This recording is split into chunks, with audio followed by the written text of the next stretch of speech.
Good morning, everyone. I welcome you to the Monday 10 a.m.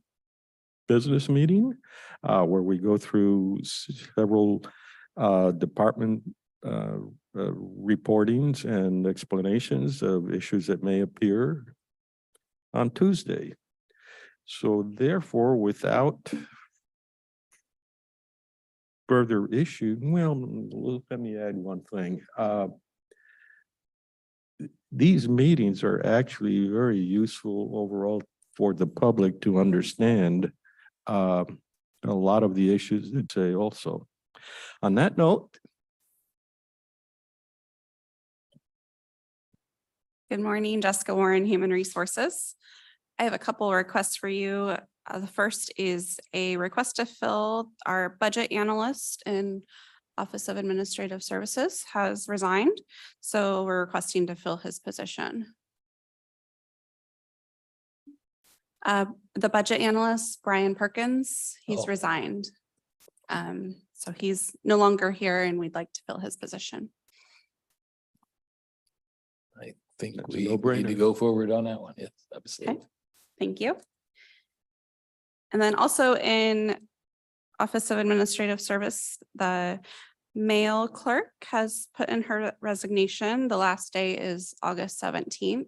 So we'd like to fill her position as well. Now, does that continue to be a part-time? It's a part-time position. And no proposal to change? No proposal to change, still part-time. It works Monday through Fridays. Yeah. Well, the mail needs to be delivered. How many hours is that? I don't know exactly. I know she works part-time every day, probably about 4 hours a day, I'm guessing. Somewhere around there. Now does not include Friday or does include? No, Friday? it will include Friday. Mail will still be delivered on Fridays. So something like 20 hours a week. I would guess. Split over 5 days. Yeah. Okay. And those hours are specified that begin at 8 and end at noon, or it's just whenever she can come? I believe there's somewhat of a set schedule. I know I see her, somewhere between 9 and noon. So I think that there is some sort of set schedule. It's typically early. I think we've seen her in the afternoon, haven't we?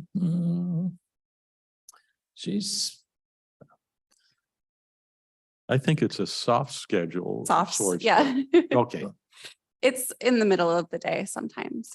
And her supervisor is Kathy. Kathy.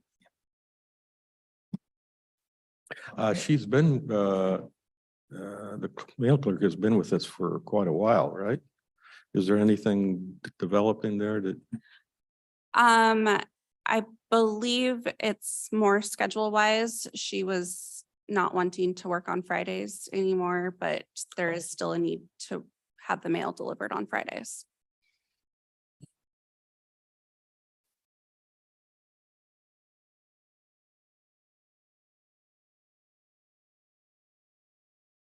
Do you know what kind of mail needs to be delivered on Friday? I don't know specifics, but I know that there's certain things that are delivered to like the auditor's office, the clerk's office, not necessarily outside mail, but inter-office mail as well. So that will still need to continue through Fridays. Okay, she does both in internal and external Correct. mail. Yes. Sounds like we got to find a replacement. Okay, thank you. And then I do have a request for an executive session at the end for performance of a public employee.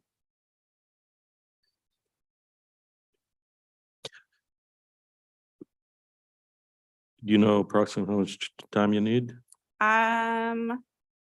Let's say 10 minutes. Is that optimistic? I think we can do it in 10 minutes.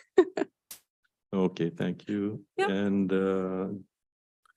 who needs to be there? Myself and the prosecuting attorney. Okay, thank you.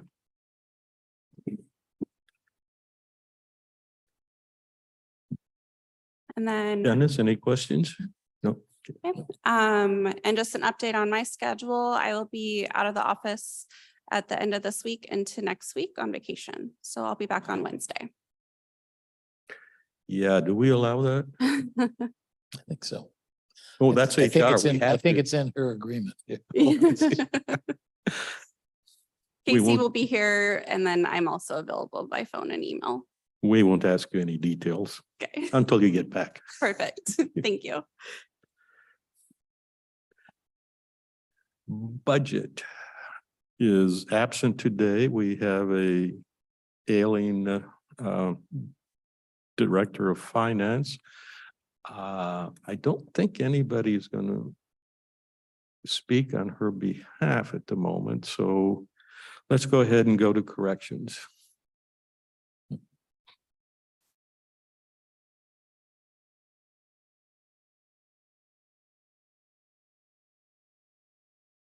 Good morning, Marin Fox, Director of Corrections. Our population today was 234. We had 51 bookings over the weekend. And I drilled down the bookings a little bit. There were 9 drug possession bookings from City of Longview and 10 DUIs overall, but that's all agencies. So the drug Again, possession. please. Sorry, Again, but more slowly for. sorry. Sorry. 9 drug possession arrests, 10 DUI arrests. Ooh. Now, when you say DUI, can we infer alcohol or it can be anything? It could be anything. Okay, do we know if it's alcohol or not? It's more commonly alcohol, but not 100% of the time. I'm sorry. It's more commonly alcohol, Yeah. but not 100% Okay. of the time. Now, how do these numbers fit just qualitatively in your mind? Does it indicate anything? I think the DUI, that's pretty standard for a weekend. That number of DUIs, we're still looking, the drug possession is a little bit of an unknown. So it's hard to say what normal looks like. Longview's been booking on that for a little while. The rest of the cities will fall in line, I think, August 15th. Got it. So Marin, the figure 254 seems high. 234. 234. Oh, okay. So that's about where we've been. Mhm. Okay. Yeah, we're creeping up, but Yeah, we're okay. 230, 230. I'm looking, next year I'm using 250 when I'm doing budget projection. Right. I don't really have anything else to report unless there are any questions. Do you give a reward to the 300th inmate or something like that? Yes, it's a cake. Gotta make fun of these things where we The just have lucky. a very difficult task to try and protect the public and do so on a finance controlled situation. If you do that cake, you try to find an old set of keys to bake inside. Right. Cruel. A That's- file, right, or Yeah. something. But Well, you not a can, file, just the keys that don't work. you can send that cake through the body scanner, right? Yeah, of course, yes. Okay, good. I don't see any hands up, no Nope. questions. Okay. Thank you, Marin. I appreciate the additional information on that. More stuff like that is cool. I'll be tracking the drug possession. I'm kind of curious about how that's going to shake out. Longview will be the primary Mhm. booker Yeah. of drug possession, so I don't anticipate the numbers will increase dramatically when the rest of the cities and sheriff's office start arresting. You've identified Longview and nothing, it's overwhelmingly Longview, nothing out of Kelso, just across the river. Longview passed an ordinance so they could start booking on drug possession earlier. So all of those are Longview arrests. Okay, and those are all misdemeanors then. Right. Yep. And we're seeing most of the Longview's booking for things like illegal camping, shopping cart violations, those, I guess, nuisance things connected to homelessness. Primarily Longview is booking on that. But I mean, when you look around the community, that makes sense, right? You don't see so much of that in Kelso or in the smaller cities. So I anticipate Longview will continue to be the primary booker of drugs. Before Blake and before COVID, was there a pretty distinct difference between Kelso and Longview? Yes, And between Longview and the remain Castle Rock and Woodland and Kalama. Don't hold me to this, but I would say Longview books as much as the rest combined. Okay, and of the rest combined, I would have guessed that the ones closer to Vancouver would have given us a few more numbers. Is that true? Say that again? I'm thinking in Woodland, of all the other communities, I expected Woodland would produce. Of the three smaller ones, Woodland would be the next one. Yeah, yes, Longview, Kelso, Woodland, Okay. Kalama, Castle Rock, probably Yeah. in that order. So all we got to do is move everyone to Castle Rock and the problem will be solved, right? Sure. And just don't put another Walmart by I-5. It's a Yeah.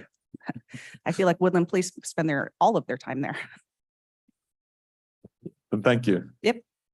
Oh, actually, have you been hit with any shoplifting, or actually, have you seen many shoplifters, any shoplifters? Yes, always. Always. And we had the 9 drugs. Would we have 9 shoplifters also? I would have to, I could run some of those numbers, give a larger breakdown, maybe in the next few weeks as to what all of our bookings look like. I could Yeah, look the at that. shoplifting is really interesting because I've gotten lots of constituents commenting about, they see people pilfering all the time. And we know that can't be sustained. Well, that often is the business policy, the policy of the, Of the of the establishment. business, that they're not Yeah. going to call for law enforcement, or they instruct their employees not to, obviously try to chase people or do anything about it. So I think that has more to do with business policy than it does with law enforcement response. Hmm. I've heard the same thing. Yeah. That's really. It was a particularly interesting adjustment when hard liquor was being sold in grocery stores, because that became, a lot easier, and the department stores or the store managers had to decide. And oftentimes it came down from corporate. No, just let them. And local managers then are held accountable if they follow corporate directives on where the cabinets are kept. And there was a time when the policy was keep the booze close to the exits, which didn't make sense from a law enforcement or management. They've adjusted since. Well, in shoplifting, the business can trespass the individual. So then when they come back, it can be advanced to a felony as a burglary charge. Now, from a law enforcement standpoint, what makes the difference for someone that has been trespassed as opposed to the shoplifting? Why is one easier to deal with the other from a law enforcement? I don't know that one's easier or not, but once they've been trespassed, they've most frequently locally from like Winco. Once they've been trespassed, if they're caught in there again shoplifting, it's a felony booking for burglary. Okay. I know the establishments are afraid of an employee getting hurt and then Yeah. the establishment being sued and one of the reasons I bring this kind of stuff up is because we can see that is very destructive of our society, and people really need to know and start thinking about it. I don't mean you, I just mean the public in general has to accept that whatever policies they're trying to push somewhere, somehow, they're part of it, and it's a problem. Well, we're doing our part, but Yeah, well, like I can't said control what before, what we're they at the end of the line Yep. too. yes. Although in today's ideology, maybe you're responsible and we just don't know Maybe. it. Thank you.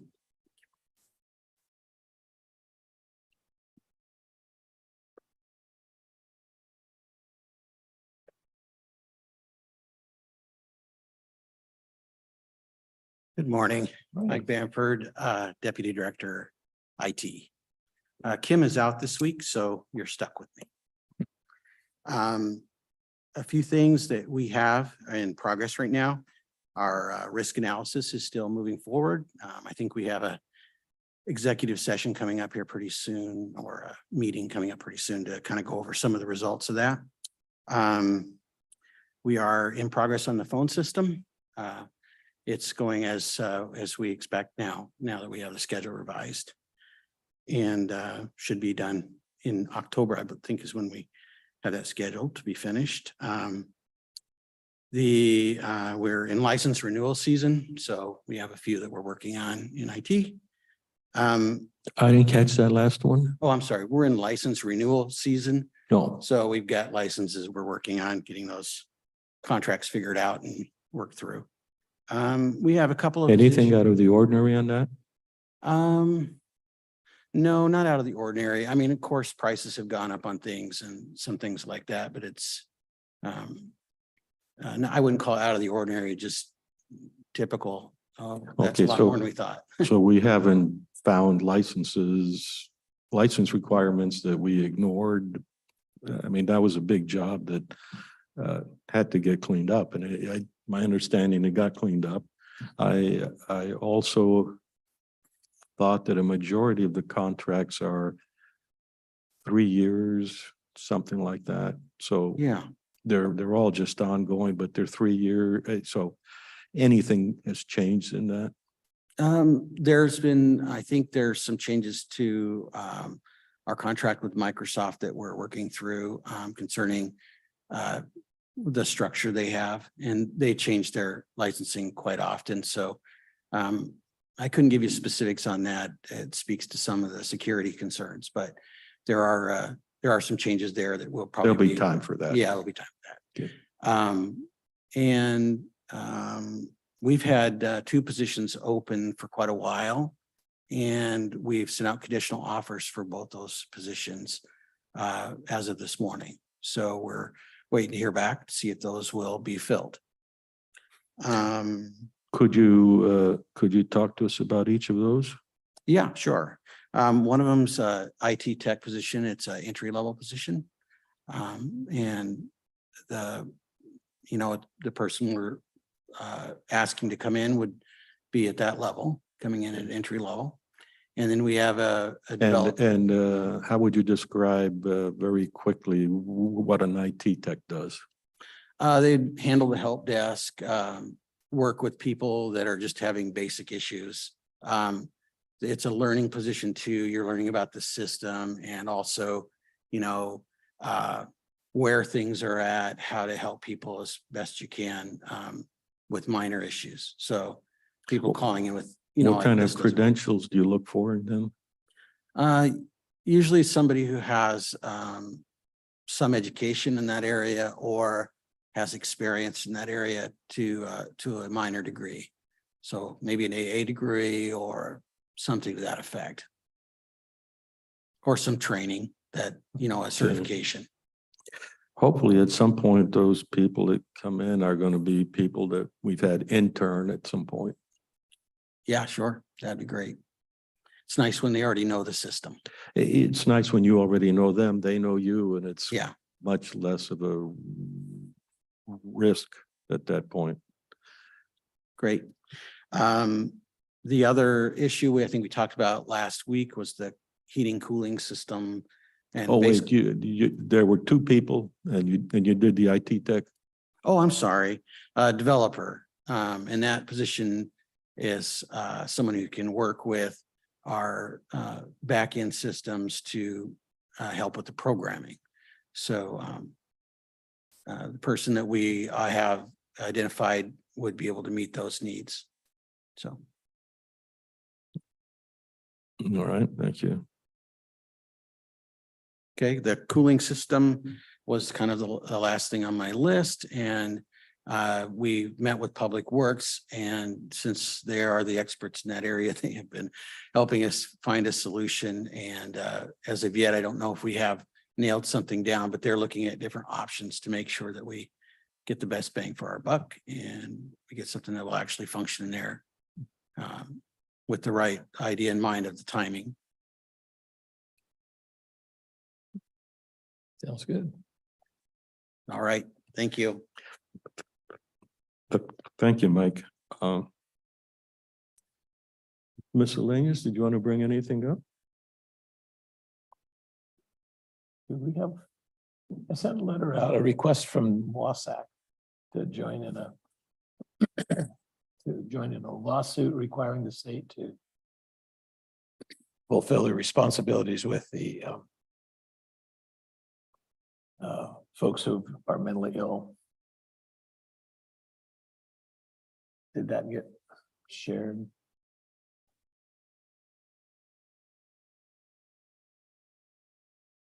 Yes, it was sent out to the other commissioners on Tuesday, the 1st of August. I vaguely recall that because I didn't know what to do with it. So we tend to have folks waiting to get placed, and it's a long time. Oh, yeah. And so this is the state association's efforts to try to force the issue with the state of Washington. There was this the same one that was looking for an amicus brief of some kind? Yeah. Well, it was one, we had been asked to do an amicus with natural gas. Right, Yeah, right. that one got resolved in a different way, so It's gone. I think so. Okay. And we didn't go with it. We didn't Yeah. go forward with that. Is this, So this one, I think the request was to join with other counties in filing a lawsuit. and we would be suing the state. State of Washington, right? What's your inclination on that? My inclination is that the state needs to constantly be reminded that they have an obligation. They just can't ignore it, Yeah, because then our jails fill up with people who need to be in hospitals. And Yeah. we're not supposed to be running mental health wards in the jail. So my guess is that all three of us would be supportive of that. okay, well, let me go ahead and pursue that. And I don't know if, doesn't look like anybody from the PA is, well, I guess we do have the prosecutor here. We can ask. Yeah. All right, that sounds pretty good to me. All right.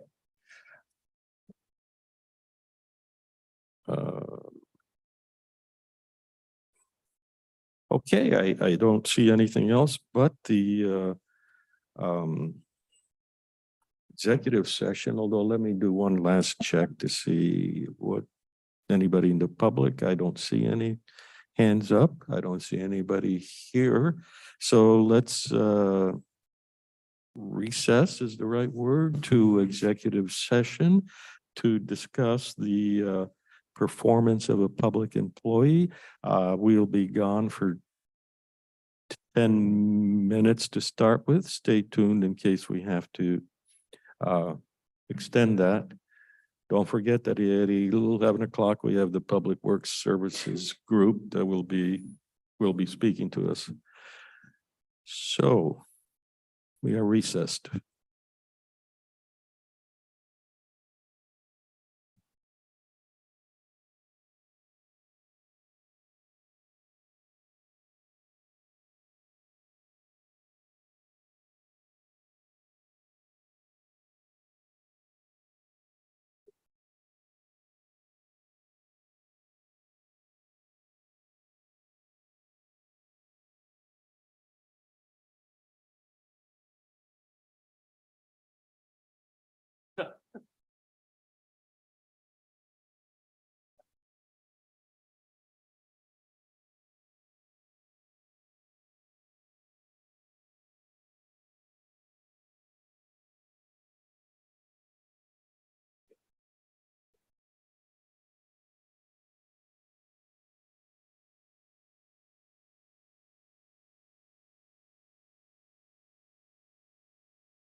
The board is extending the executive session an additional 5 minutes until 10:40 a.m.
The board is extending the executive session an additional 5 minutes until 10:45 a.m.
I didn't think it would matter.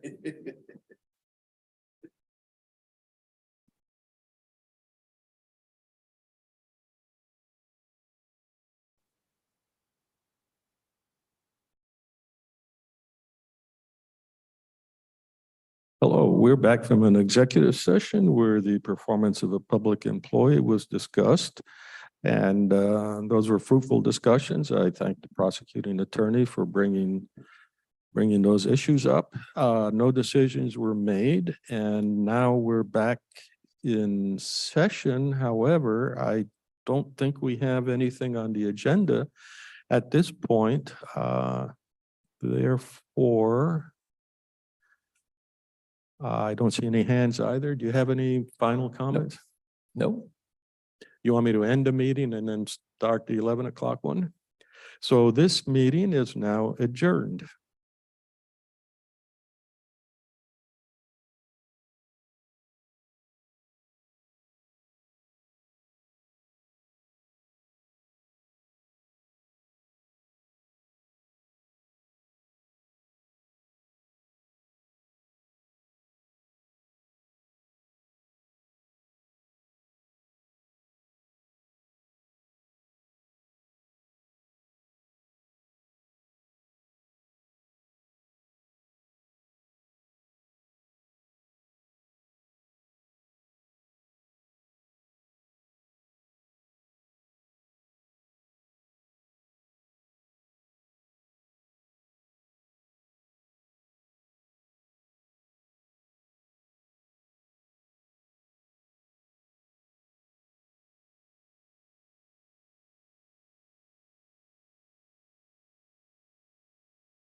Morning, welcome to the 11 o'clock business meeting of the Cowlitz County Board of County Commissioners. We have the usual agenda where Public Works actually explains to us how the world moves. So let's go ahead with that right now and bring Public Works up.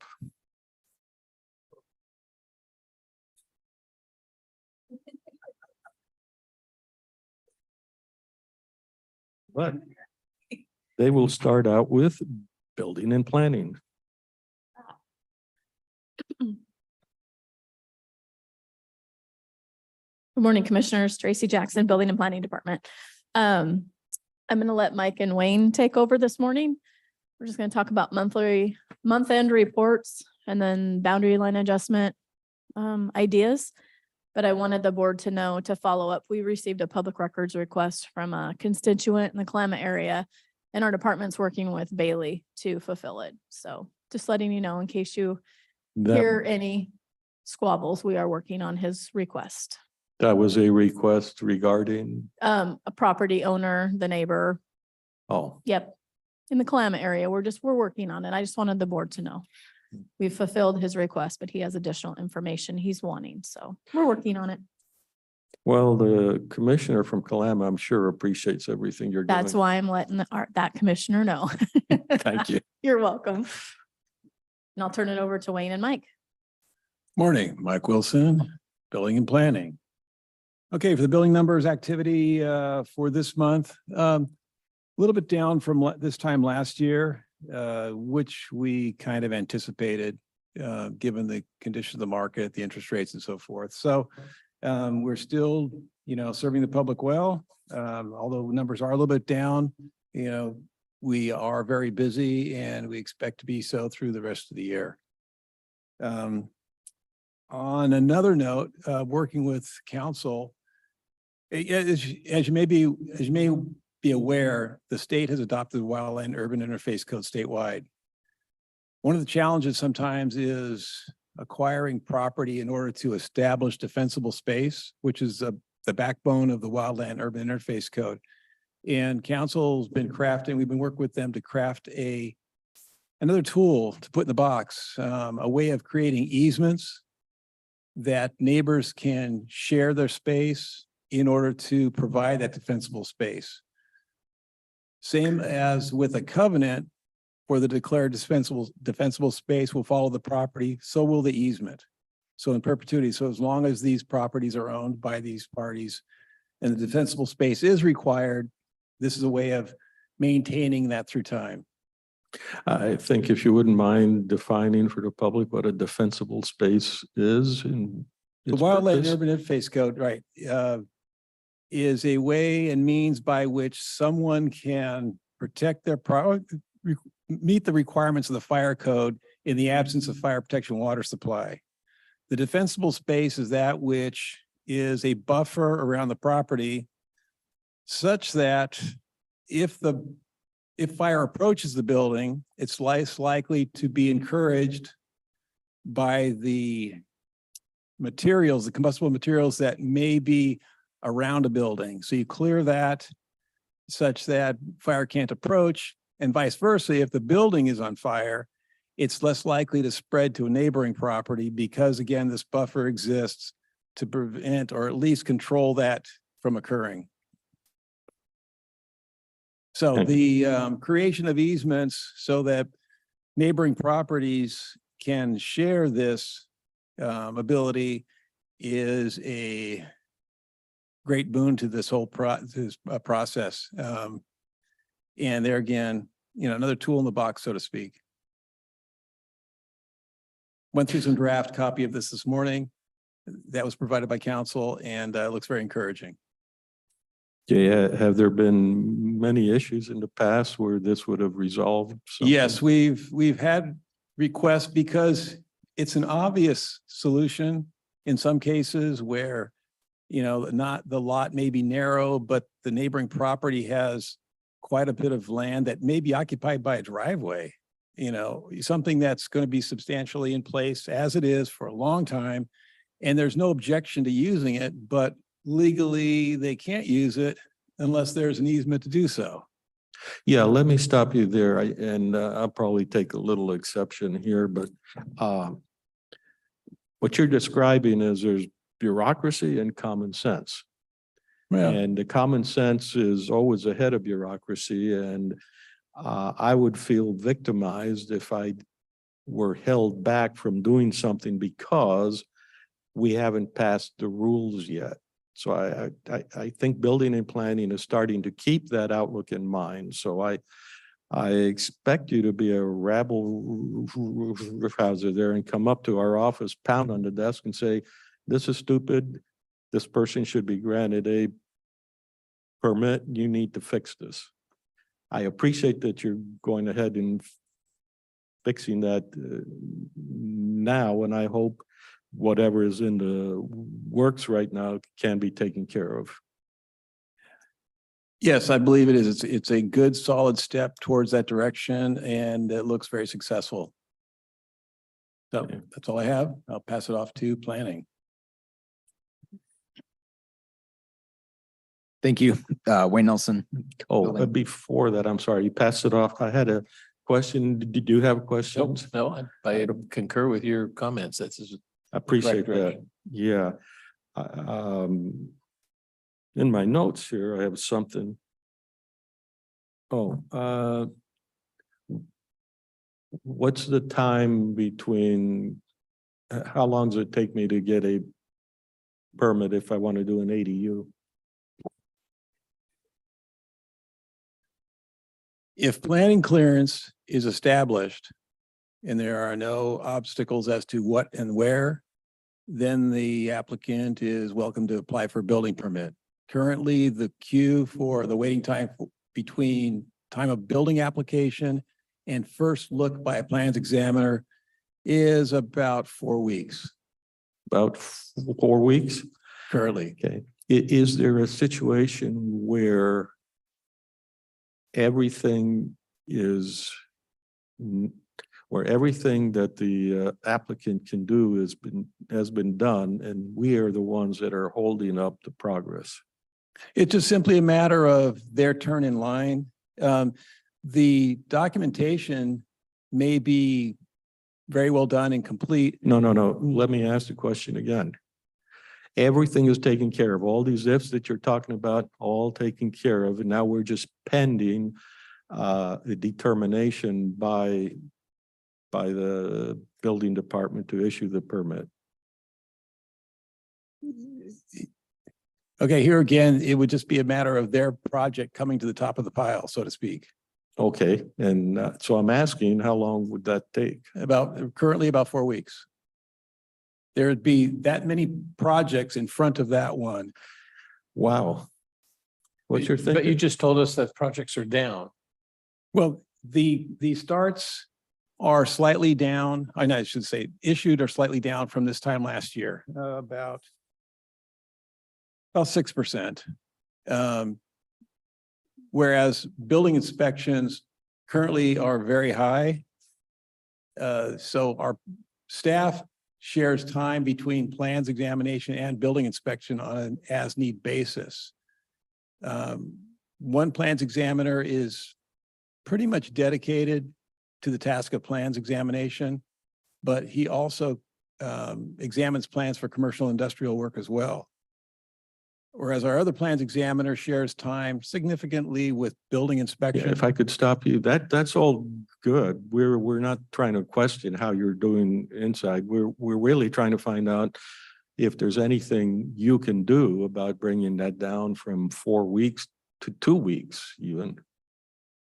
As volume of work changes, yes, we can. It's just simply a matter of matching. I did understand that statement. If Well- you can, why is it taking 4 weeks? If you can drop it down to 2 weeks? Well, because to do so would put it ahead of someone else that may have been waiting. No, but someone else is the same in the mix. I'm just talking,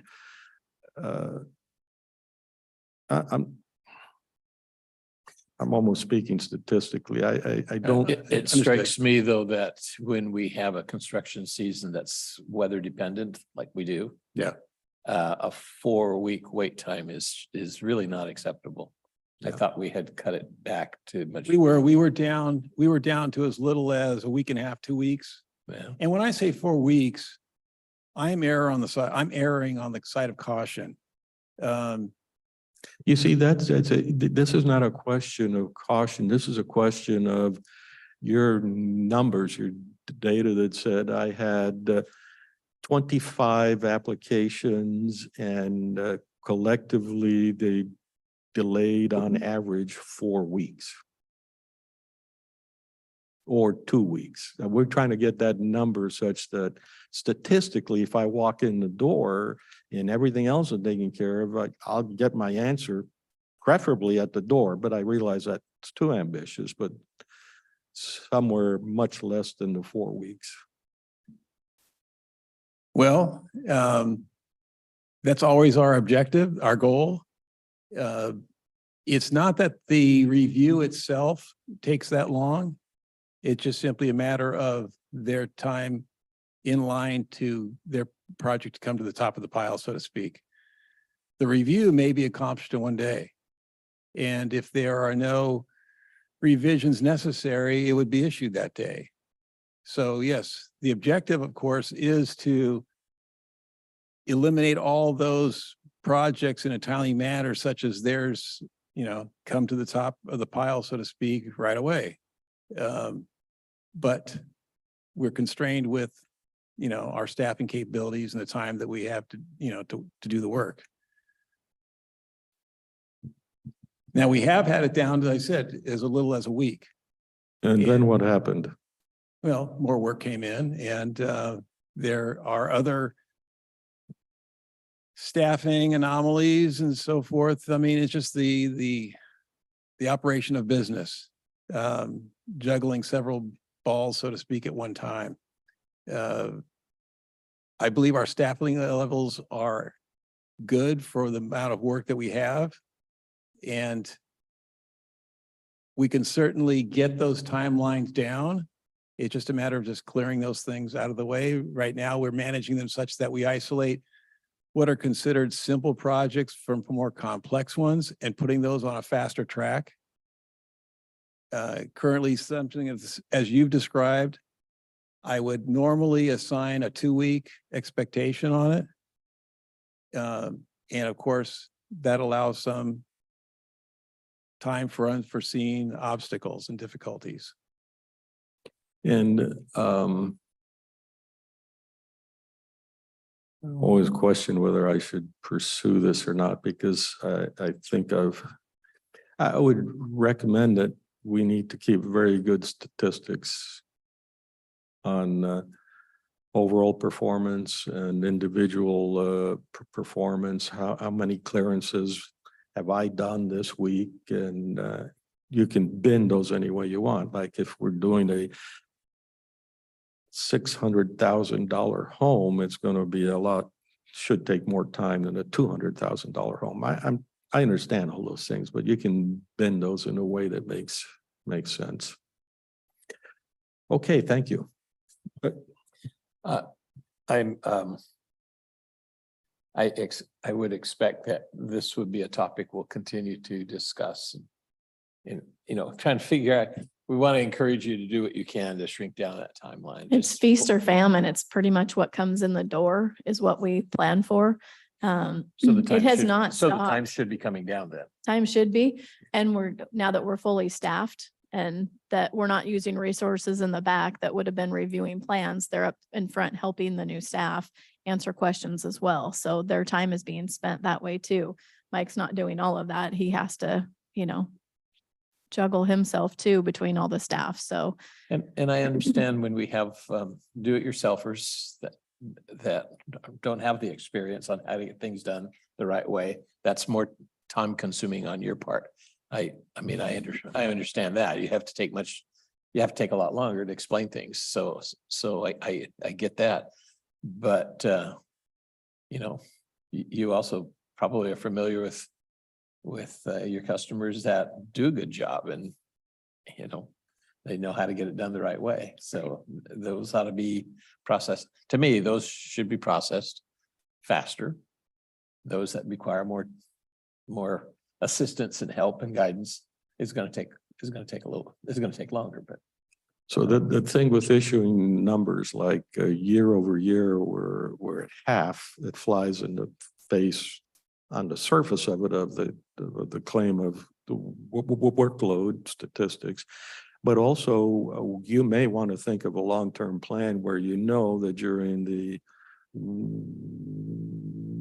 winter months, you're not going to have as much load to carry, and maybe there's a way you can figure out. I'm not suggesting anything because I don't know any answers. It's Right. just a question that comes to mind on that. There was something else, but the mind's a terrible thing. Okay, thank you. Thank you. Again, Wayne Nelson.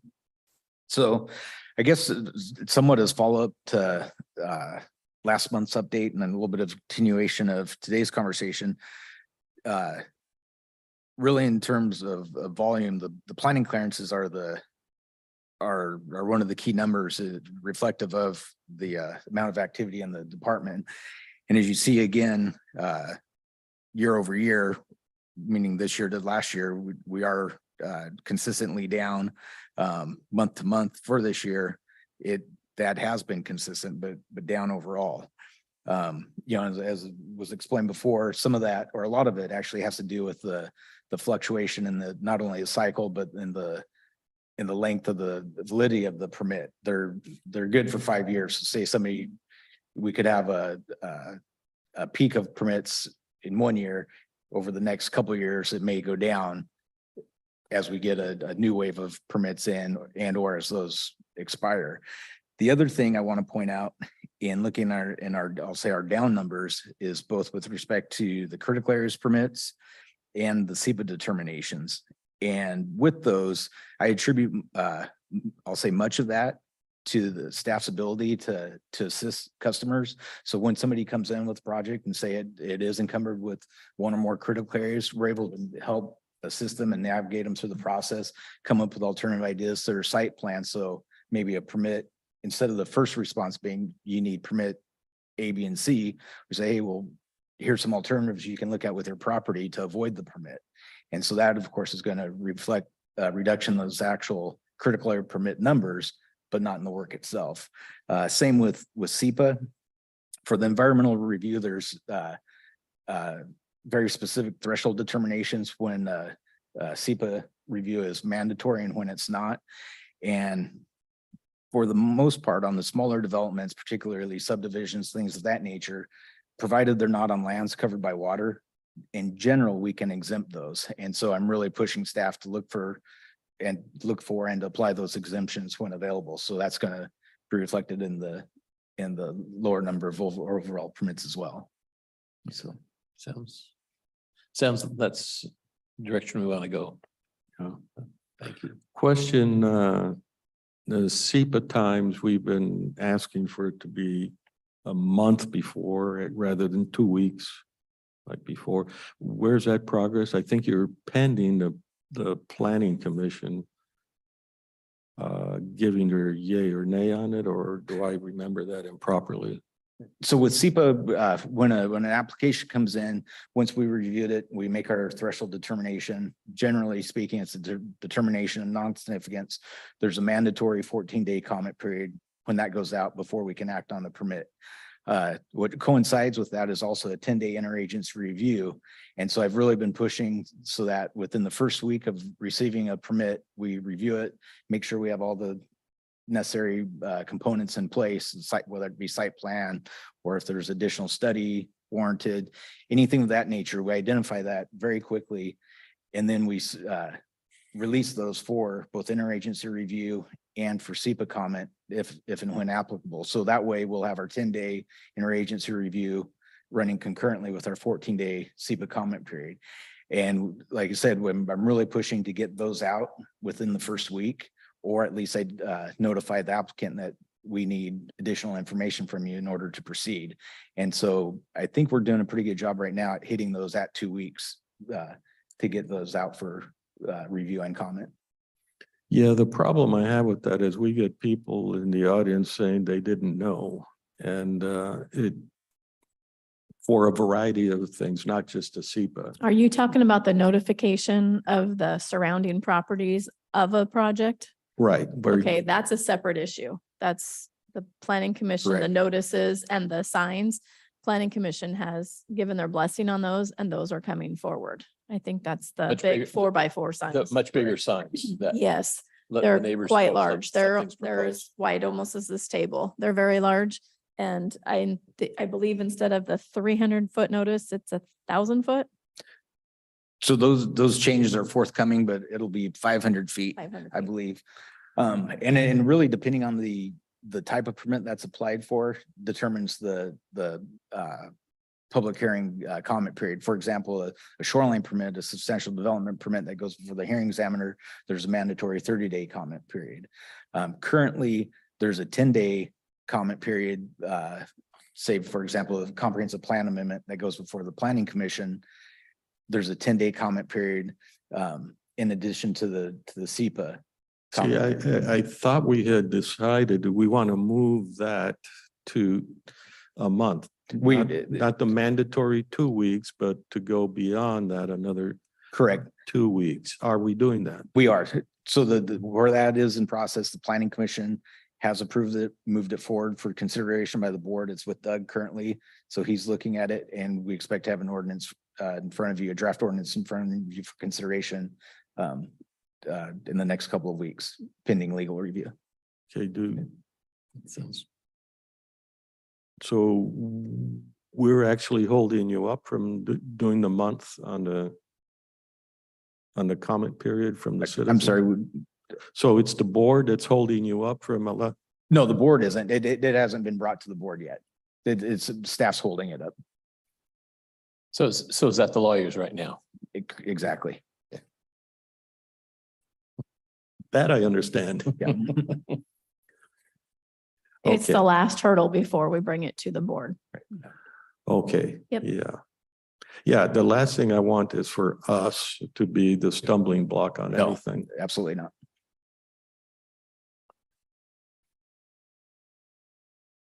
Review board. Any additional questions on permit activity? No, do you have any highlight of anything you'd wish to highlight in terms of, did you know there's a new subdivision going in, that kind of thing? No, we have not received an application for a formal subdivision in some time. We have one special use permit application that's been submitted and it's converting a portion of an existing church to classroom facility. Outside of that, it's pretty mundane in terms of project excitement, I'll say. Nothing out of the ordinary. So the last several years, we've approved 3 new subdivisions. Correct. One was the cottage subdivision out on Pennsylvania. Mhm. And one is North Lexington. And then the other one is on Hall Road, which is, I think, was phase 3 out of Right. several phases, right? Right. Where are they in the development? on that? So Maxwell Farms is the North Lexington one. That's currently in the developers court. They're still wrapping up their final conditions of approval. So I've been working with them on somewhat of a regular basis. They'll feed us a little bit of stuff. We'll review it, get back to them. So it's in their court as we speak. What is it? Silver Lake Phase 3. They've submitted their preliminary design. That's currently with Public Works right now for the engineering, for the infrastructure and whatnot. And the cottage one on Pennsylvania has been quiet as of late. They haven't made any action recently. And so they're about ready to start year 3 of their 5 years, right? Correct. Okay, yeah. Have any of those done any groundbreaking? Not that we're aware of. And Cottage, no, nothing at the cottage. North Lexington is. Yeah, they're North paving- Lexington, they're moving dirt around. Correct. And I don't know about the Hall Road one. I wouldn't expect that they're doing any work on the Hall Road. Okay. Do we,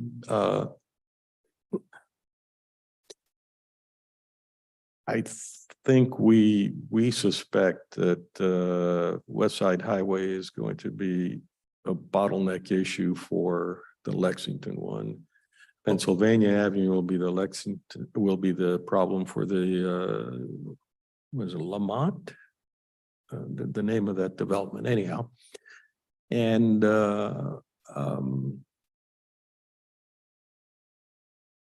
those are all because of traffic.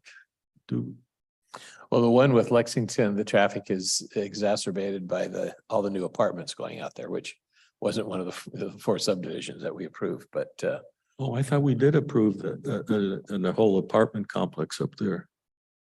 I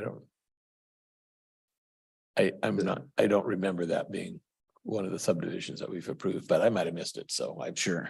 There's about 70 homes and some apartments going up. well, and there's that one, the North Lexington one. That's what That's you're North talking about.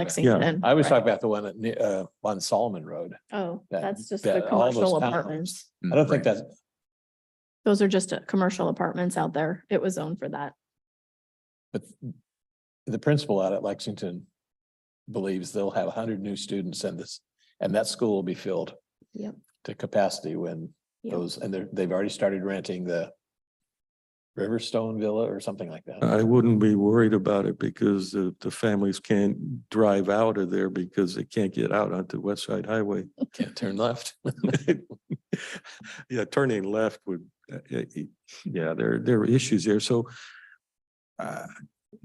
we know that's going to happen. It's not specifically our responsibility nor your responsibility. It was looked at by the Planning Commission and so forth. All the boxes were checked. I just know we're going to have a problem there.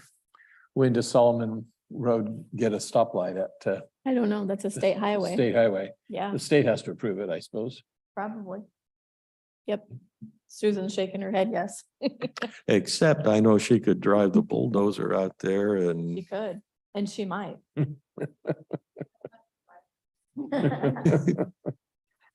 okay, thank you. Any other We questions?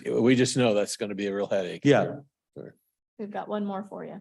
So one additional topic we wanted to bring forward today for your consideration is the notion of a formal boundary line adjustment review process. Currently, we do have a process in place in which we actually do charge a fee for, but it's effectively a voluntary review process. And it's good and bad. It's good in the sense that it does afford somebody the opportunity, should they seek it, for us to review a proposed boundary line adjustment.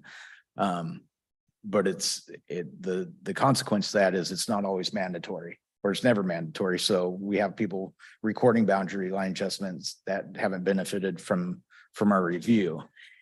And so what they creates a host of problems, largely these boundary line adjustments that occur without review, they can present access issues because maybe no access is provided to the underlying properties after the adjustment.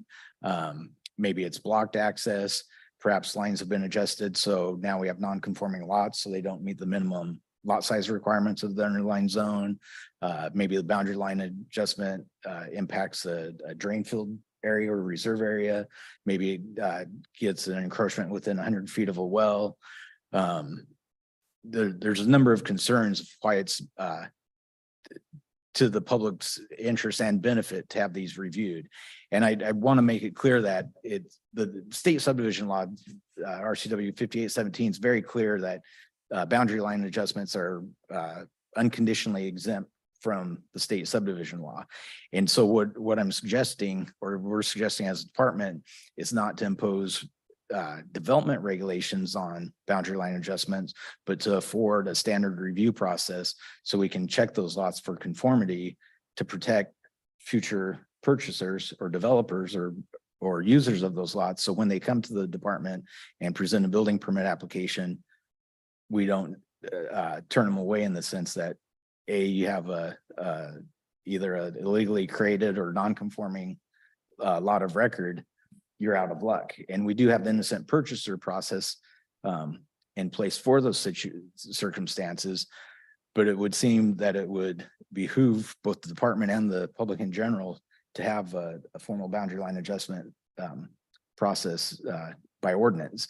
And so at the last BPAC meeting, I suggested the same to the BPAC committee, and they actually were relatively well receptive to the idea and asked us to explore further and come back with some more specifics to the matter.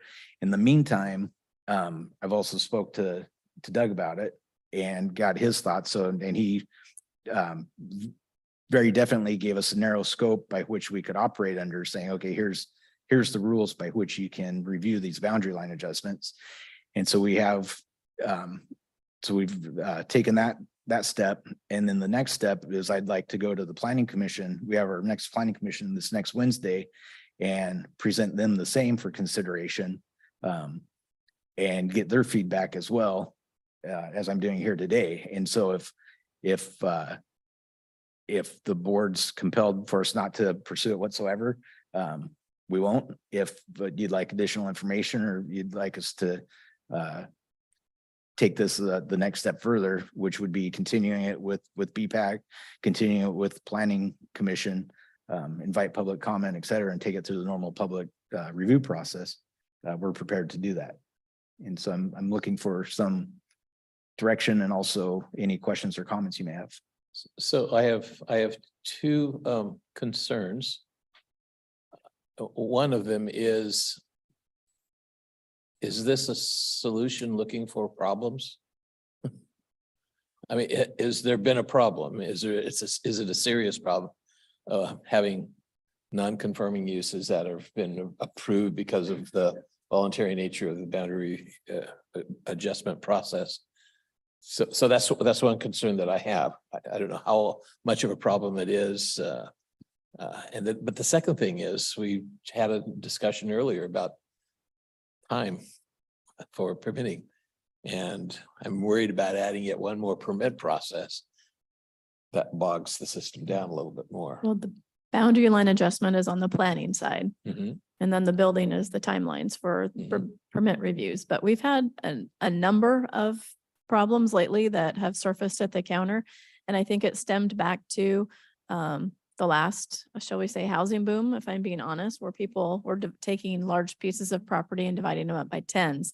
And then they were boundary line or large lotting them and then doing boundary line adjustments because they can record them at any time, encroach on anybody's basically piece of property, record anything they want, and then they sell them. And then these people are coming to our counters with basically a non-conforming, non-buildable lot. And how unfortunate for us to get to tell them that really you can't do a lot with their piece of property. What we're trying to do is just truly be like good stewards and trying to help the larger landowner to divide up their property correctly so then it doesn't hurt them, the people they sell it to, the people they give it to, gift it to, whatever they're doing with it. We have a lot of road approach problems, access problems. I know Susan's very familiar with some areas out in the Rose Valley area that large pieces of property, people did large lots, then they've done all these weird boundary line adjustments and they boundary line adjust the heck out of these pieces of parcels. And now some of them are not even, I mean, really without a bunch of easements through about 3 different people's properties, they can't even access their property. So it's kind of crazy what people can record and why they record it. But they do it and then we're stuck with what's left. It's just a way to kind of protect the buyer and seller, really. So in that case, is that a legitimate recording? I mean, it's recorded, so it, by that definition, Yeah. is legitimate, but is what is recorded legitimate? Yeah, because anybody can record anything on a piece of property. Yeah, I mean, Can I go and record an easement on your property? technically, yes. So I need your address if I'm gonna do Sure. that. I mean, They isn't that, can really record isn't anything. that the problem? No, not, it's a piece of it, but not all of it. And so The this is $300 document recording fee doesn't slow people down on Not those at kinds all. of things. not at all, not when they're gonna make how much selling that piece of property. It's, pennies at that point. How much of this is done in bad faith? Do you have an idea? I don't know. Not enough, but it's enough to where they're starting to surface and we're really trying to look out for the homeowner trying to do something with their piece of property. Oh, yeah, no, It's- Yeah, no question. I'm Right. convinced we should do something. I'm just trying to figure out what that something could be. My experience with yet another committee or group, the boundary line group. no, we're not looking to create I think it's just an internal process. We're already reviewing if they come to the counter and do a boundary line adjustment, we already review it, but this is taking it a little more, not formalized, but steps in place to where when they record it, they're recording something that actually is real and they can use it going forward. And they record it down in The auditor's office, yeah. Without review from your office. They can at any time right now, yes. Okay, so that's what needs to be changed. Make sure that they can't record unless there's been a review, right? Well, and that's part of That's the what you're, planning process that we're talking about, having some kind of checkbox that all this has been done. Now let's take it forward. So from what you said earlier, I could try and record an easement on your property without Yep. going through Wayne, who would slap me. Yep. Okay. So what you're offering is a partial solution to the one who's not trying to do the thing I just described. Right. We're trying to protect the buyer. Oh, yeah, no, We really are without really enforcing anything on them. yeah, no, it's Yeah. really clear we have to do something. I'm just trying to figure out what it is that would work best. will it help secure water easements that have been recorded where the recording has been lost? I don't know about that. We've had a couple of discussions, at least complaints to us Yeah. on that whole issue. But having the office review any kind of a boundary review for just some of the basic requirements, like drain fields and public road access for fire safety. Frankly, I can share with you 6 very specific criteria of what the what our department would review the boundary line adjustment for. So See, if I could interrupt you, a thing that's running through my mind is I know you presumably, if I'm a buyer of one of these pieces of property, I'm going to pay someone a chunk of money to do the title report. And at this point, I'm starting to think the title report is useless.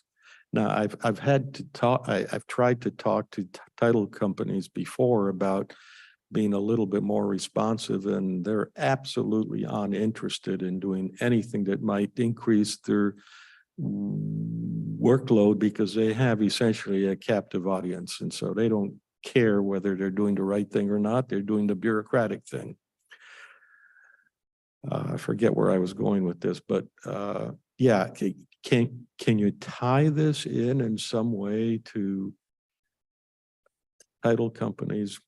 Yeah, better not ask that. I kind of know the answer is it's a hole in space that won't get filled. Okay, So- continue. You were Well, saying. I'll just to touch on what you were saying. So the direction we've received back from Doug, from legal, is the auditor's duties are largely ministerial, Right. meaning we're essentially obligated to record anything and everything. With respect to the title company, they're going to note it as whatever's recorded as an exception to the title. So the shorter answer is no, it's not going to cure anything in the sense of it's not going to prevent somebody that wants to go record an encumbrance on somebody else's property, that it's going to prevent them. What it does do is it protects a purchaser that the property that they're purchasing has been afforded the review by the department, that it is a legal lot of record and conforming to the applicable standards. So going back to my example, I'm recording some easement on Tracy's property, does she not need, does not the recording need to have two signatures, mine and hers? It, to get recorded, no. To be a legally binding and enforceable document, presumably yes. But to get through the auditor's door, no, it does not. Anyhow, I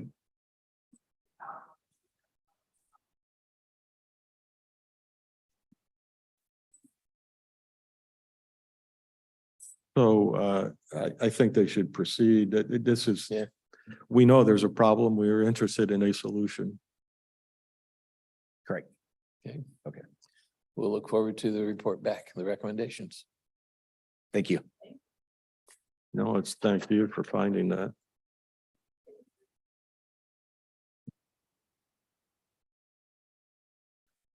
That building and planning group was pretty long-winded today. Look at that. We may need to have them come back just for their own workshop on Wednesdays, the ones we always cancel. That's right. Oh, the next one's going to be really short.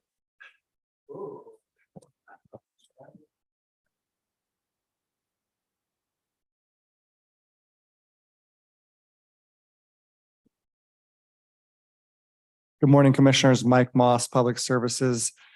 You have a spreadsheet in front of you from facilities maintenance of the updates on the projects they're doing currently. I believe there's 11 projects listed on here from a lot of HVAC updates and then some other remodels on here.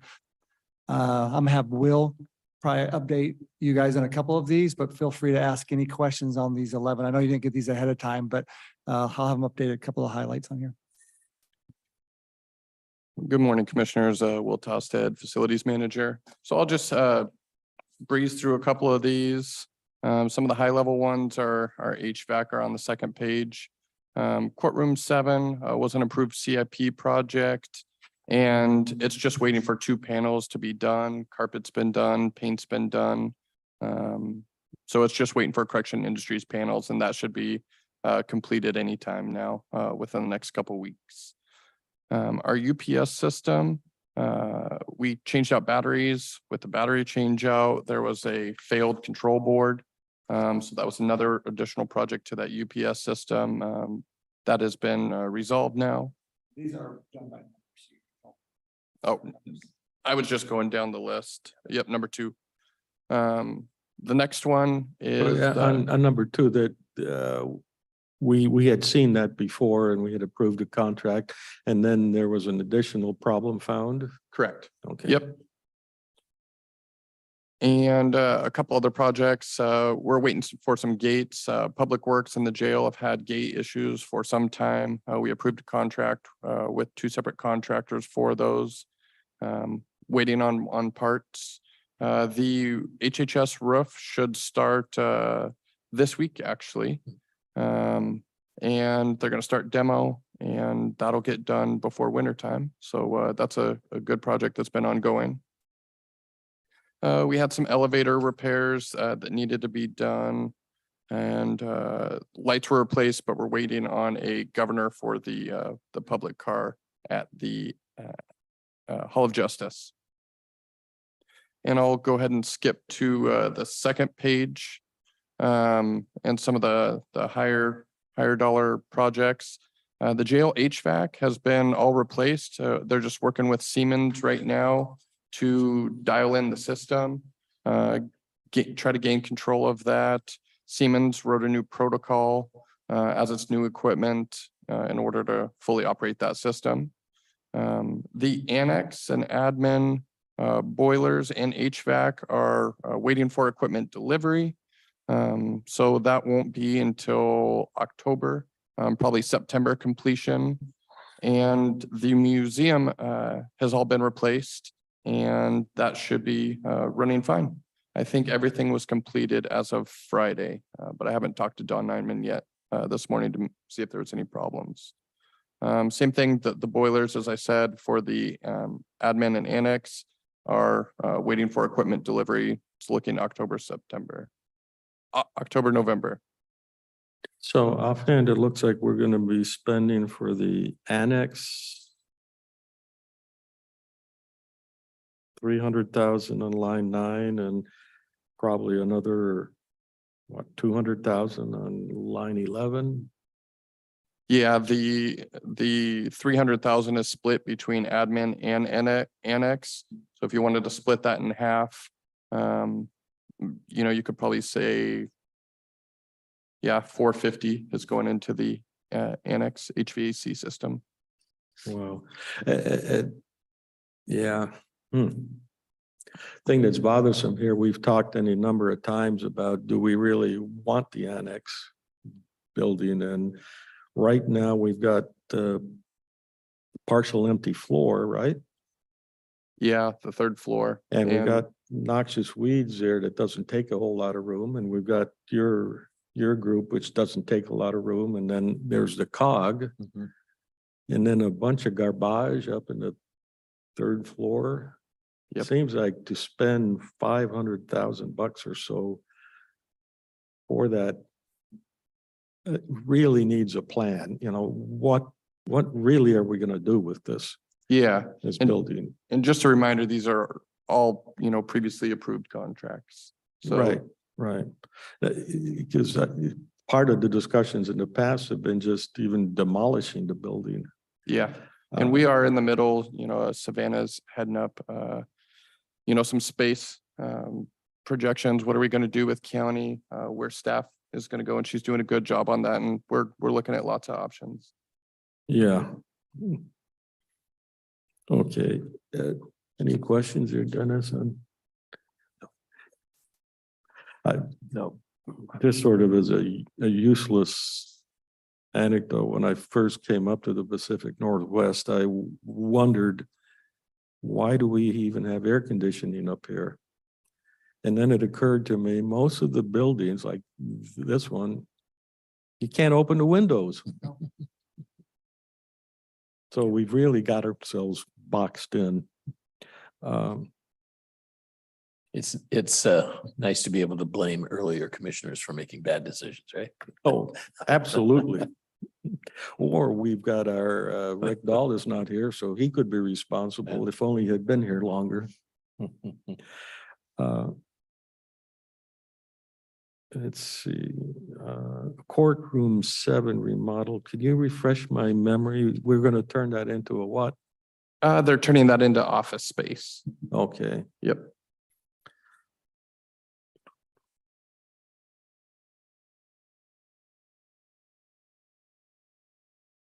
And the gun range,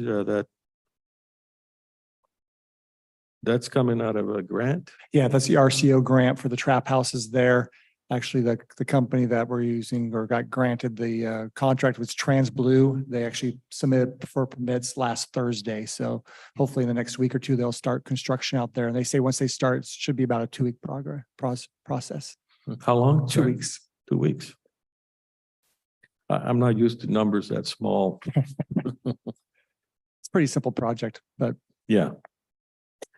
Simple, but still $97,000 worth. yeah, a of lot of stuff. material, I don't know how many yards of concrete, but a lot of those pads are fairly large and the trap houses they're 6 inches thick. So there's a lot of material involved.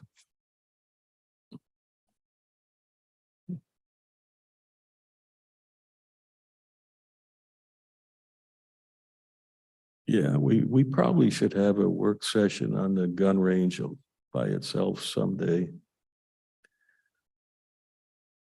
There's a lease that's coming due at 2025, right? 25, correct, yes. And I believe the sheriff's office and CG&A, Cowlitz Game Anglers, have finalized the agreement for them to sublease for the 100-yard range for the sheriff's office. So I would guess I'll be in front of you guys in the next few weeks for approval. Oh, okay.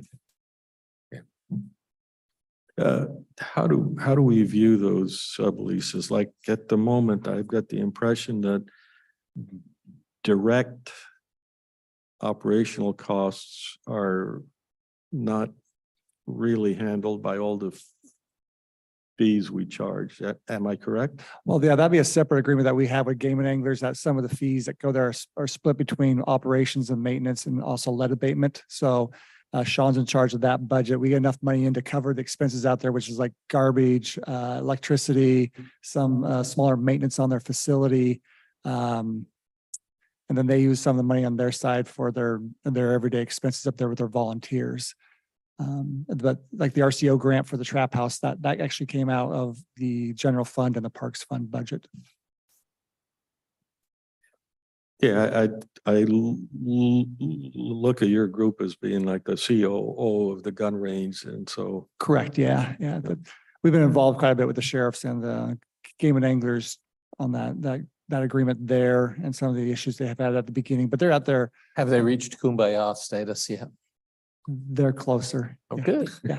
I thought it was rocky. It was for a pretty while. rocky for a while. Yeah. Yeah. Okay. And we did, I think I mentioned last week or week before, we did chip seal and oil rock the parking lot back to the trap houses, which is part of the RCO grant. That grant money has to be spent by the end of July of 2024. So I think this trap house and the pads are the last section of that first grant. RCO grant number 2 for the trap houses is the restroom and like meeting space out there. That I think that has 2 years. I think it's 2026 when that has to be completed. But those contracts have not been signed yet. Sounds like they got approval for those, but those usually come out in August. So I would guess that in the next month we'll get those contracts. We'll be in front of you guys for approval. And the maintenance RCO grant that Alyssa talked about last week. Yeah. Has she heard if we've gotten that? Not finalized yet, no. All right. And at some other time in the future, when it's appropriate, update on LT1 and gyms. Correct. Yeah. Savannah's going to work with Kelly when all 3 of you guys are here because it's best to have the presentation, all 3 of commissioners at once. Cool. Yeah, I assume it'll be 2 months away or more. Let's hope not. Yeah, but I don't know what your schedule is. Well, it's the kind of thing where if there's something we can do to help, we'd like to hear it immediately, but otherwise, the schedule should be on your end. Yeah, like I said, mainly working with Kelly to see what Tuesday or Wednesdays open with you guys, all 3 of you here. So hopefully we can get you in the month of September, maybe end of August. I'm not sure what your calendar looks like. Well, we can meet afterwards with Kelly and Savannah and figure out a time that works for you guys. We just have to get our vacations on. Well, I've got an issue brewing that would probably push it to September, Okay. but That's fine. Yeah. And we could do it in 2 separate occasions. I just think it'd be best with Savannah and Jim to have all 3 commissioners there, but if only 2's there and that's the only way we can schedule it, we could do it in 2 separate workshops. yeah. Okay, thank you.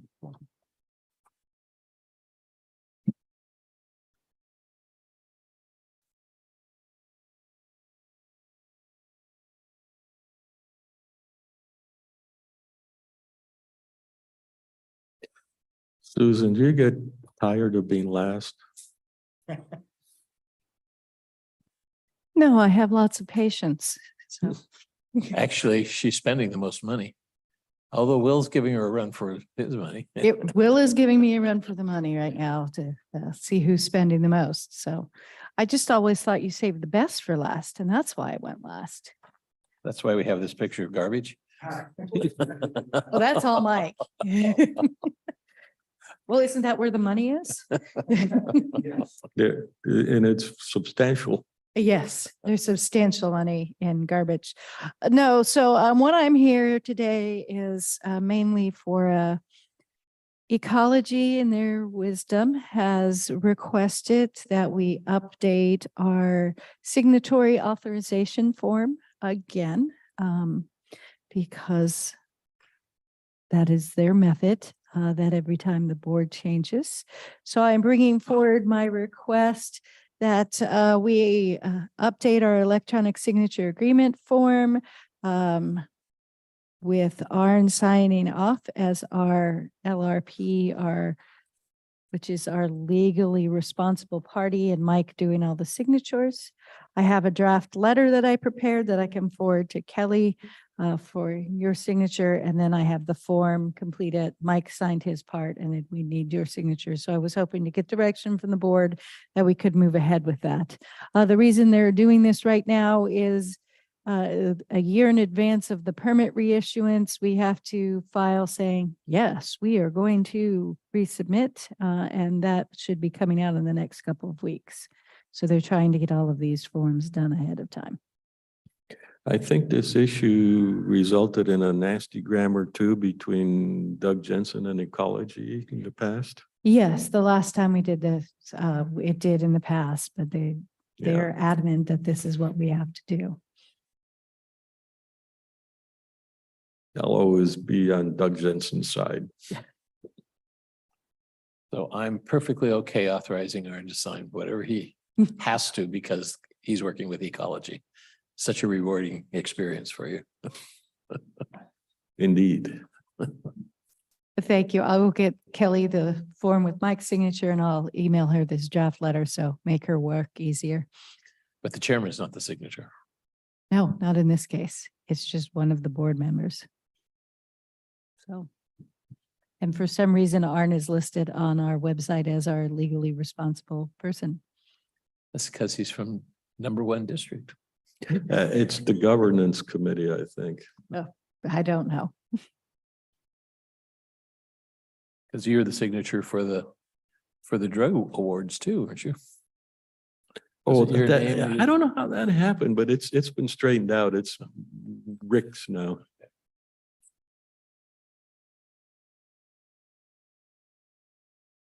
Moving on to, I have parks waste as an item on the agenda, but it's actually, we get waste throughout the county. And a lot of times it's in the form of an RV or a car in a right of way.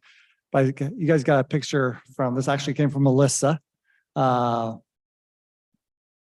Cook Ferry at the pit toilet, similar pit toilets that we'll have at Cowlitz Park. At first, we initially thought these were just buckets of paint, but they're actually human waste. The reason we brought this to your attention because it seems to be more common of more things that we're getting. Wait. What's in the buckets? Human waste. Because the restrooms are closed. I believe the locked? restrooms are open. I don't know what they're cleaning out of their house or a business or a homeless camp or wherever this may have came from. We have no idea. We turn it over to the sheriff's office. I haven't heard back, but I don't think they're going to find much I evidence. don't understand. There's something, whenever there's an opportunity to use a restroom, I don't think of, gosh, if I had a 5-gallon can here, I'd use that instead. Yeah, they just had it wherever they were living at, or like I said, a place of business. And they just drop it. They right there. dropped it off. Oh, I thought you had collected this. Nope, they had collected. I'm sorry. No, these were actually dropped like our other things were dropped in our right of way. These were actually dropped at Cook Because Ferry. we don't have a disposal site for RVs. We do actually in Castle Rock at the Lions Club Park, which is probably only 1.5 miles away from here. There's a disposal site. Is this RV disposal or just? I don't believe it was. She didn't go into a lot of detail. She just said when they opened it up, they thought it was like cans of paint, but they're all human waste. So things that unfortunately the Parks Department has to deal with here, but like I said, we see it elsewhere, but we haven't seen human waste in buckets like this inside the road. It's usually vehicles and equipment. Yeah, you know what I used to do is I'd roll up a newspaper and I'd shove the dog's nose in it and spank him. Can we do that? Be nice to find the odors of this, yeah. So it's mainly a FYI. We'll get some stuff out on social media, but it's probably not going to do much good. We probably won't find the culprits of this. So like I said, we did turn it over to the sheriff's office. Wow. So this is just in the last month or It is was that like certain particular, last week. just last week? Yeah. This is a week's worth is what you're telling No, me? it showed up last week on site when they get there to check. They do garbage runs, I think, every other day to our pit toilets to, and then found this when they showed up that morning. What's that bag alongside the trash bin? I don't know if that was from us or if they may have took the picture after they put a new bag in that garbage can. They were just getting ready to put that in the back of their Okay. truck. Cool. Since it's pretty nice and clean right there, I'm guessing they just took that may have came out of the garbage can. So how do you get rid of these? I asked her if she needed help disposing of it. She said she already did. So I don't know if I haven't asked her, if she just dumped it into the pit toilet themselves, or which my guess is, you have an idea? Nope. If, or if she hauled it away, but my guess with the toilet right there, or the pit toilet, she wouldn't want to put that in back of her truck, that she probably just dumped it inside the toilets. Mm. No sudden stops, please. So I just told her from in the future, maybe we reach out to some local third-party companies that dispose of that, so we don't have to put our hands on it. If I were to open that door and walk in, what condition would I normally find? I don't think, I've been through quite a few pit toilets in my life, Forest Service world, and usually they're not bad. Most people who go to one in the Forest Service land, take care of it. You find a little bit of garbage, and the biggest concerns for them is putting garbage actually in the toilet themselves. But usually there's a lot of spiders, pretty dirty, dusty inside. But for the most part, the floors are usually fairly decently cleaned in there. But These this one have to here, be I've been pumped inside out? this, I've been inside Cook Ferry for a couple of years. So I can't tell you exactly the condition inside it. These have to be pumped out. They're not. Yeah, they get pumped out annually, probably. Most of them do. They have they have a large tank. I think she said last week how big the tank was, but I can't remember exactly how many thousands of gallons there, or 1,000 gallon. Oh, that's a big tank. Yeah.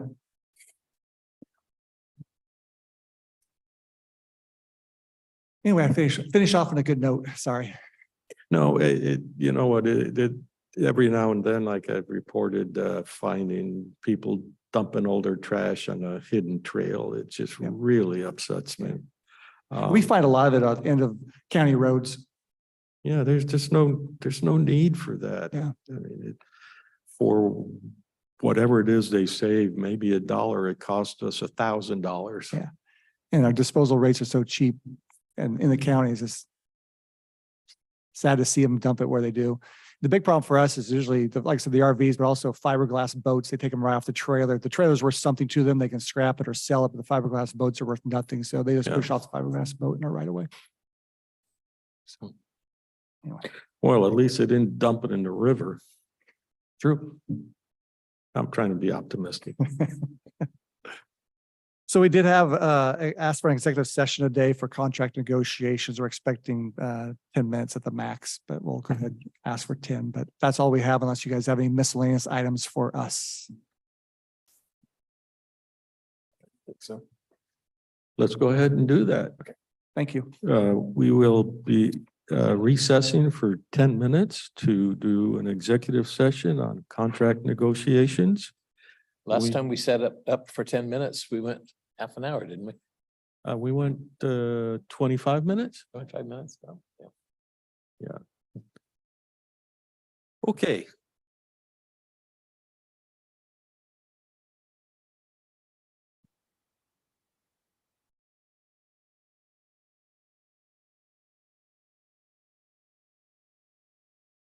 They actually go down and up as you compress the diaphragm.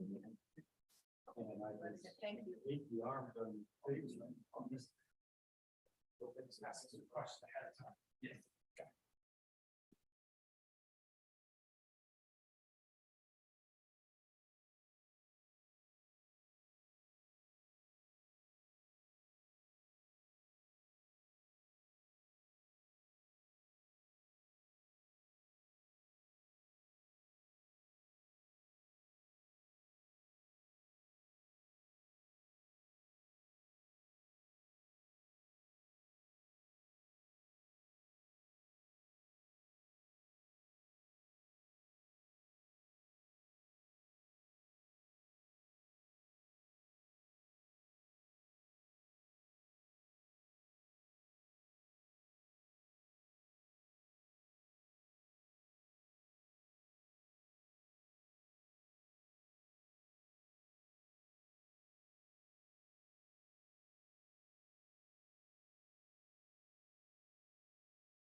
The executive session has been extended for 5 minutes until 12:19.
We just came back from the executive session in which we discussed issues about a contract negotiation. No decisions were made. At this point, we should be looking at miscellaneous. I see no hands up from the audience. Yep. no hands Nobody's up. in the audience here. So I don't have anything else for Well, miscellaneous. let's see, what, is there anything, we're already overdue anyhow, but we meet tomorrow. Are we meeting Tuesday afternoon? No, it was canceled. Tuesday afternoon's canceled. And on Wednesday, that's a good meeting. That's at the afternoon meeting, the very late afternoon meeting, 5:30. 5. We will repeat all that tomorrow. So at this point, I think we're done. Are we not? Thank you. Thank you. This meeting is now adjourned.